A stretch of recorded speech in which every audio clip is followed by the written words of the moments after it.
Good evening, everyone. I'd like to call this meeting to order. Today, we are discussing a critical topic, Hormel's commitment to diversity, equity, and inclusion in the post-COVID era. I want to begin by reviewing our current DEI initiatives and their impact. DEI is an important aspect of Hormel's social purpose, where we're devoted to making a difference with our people through our products. In the past few years, we've carried out a lot of DEI initiatives such as Inspired Pathways, where we offer college degree programs, and employee resource groups to build a more inclusive and diverse working environment. The results of those initiatives are heartening, as we are rewarded as one of America's most trusted and responsible companies. As specified in the agenda, the question at hand now is, do we want to push this further? Does Hormel have enough resources to ensure that we can continue broadening our DEI initiatives? I'd like to now open the floor for discussion. How do you see DEI's alignment with our overall strategy? And I value each of your considerations and insights. Thank you, Jim. DEI can be really important, and I know there are many great things that our company and my colleagues have done. But as CFO, I do have concerns. I want to point out that one of the reasons that our net income was able to rise for the past 2 years was that we kept refining our profit margin and business model. Blindly increasing the budget on DEI will generate more employee-related expenses and marketing expenses, and thus creating more liabilities.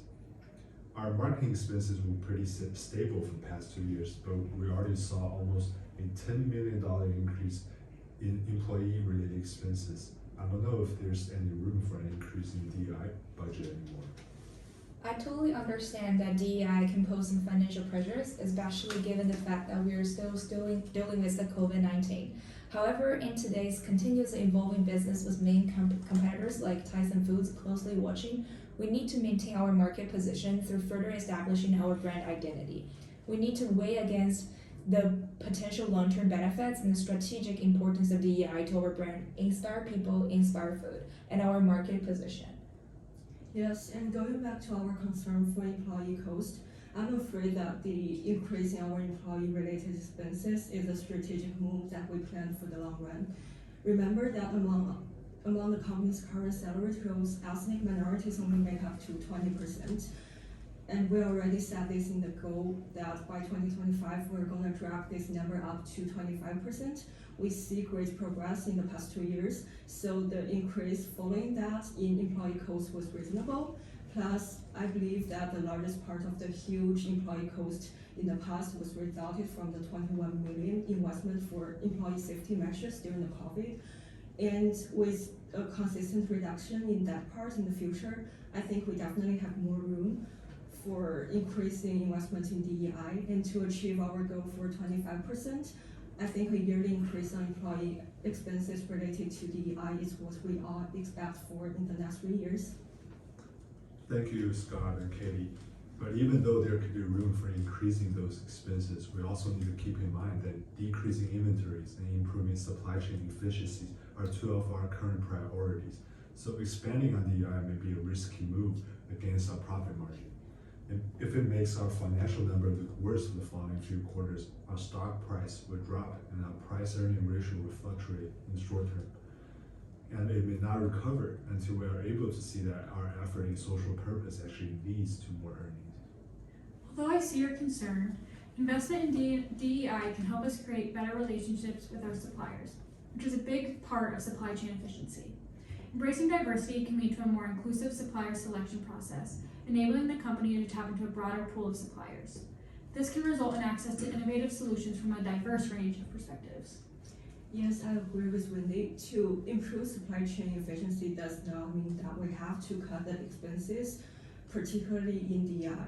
Our efficiency highly relies on our employees' management on balancing the inventory and the sales.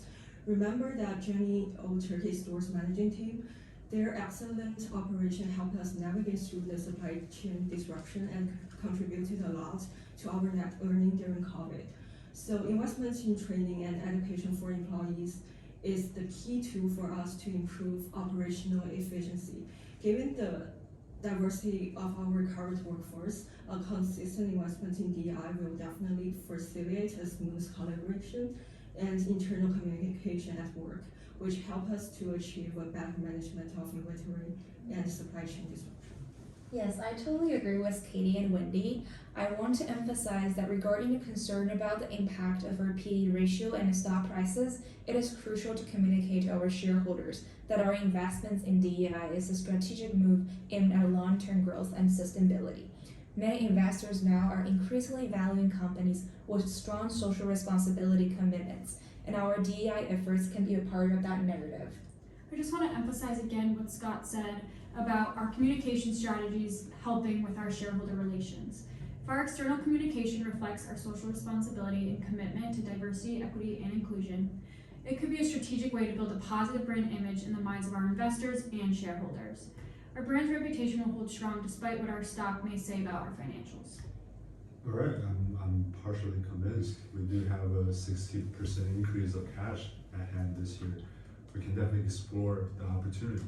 But I have one last point to that. The DEI initiative will for sure increase our intangible assets and be helpful for Hormel in the long term. However, it takes away from our current tangible assets.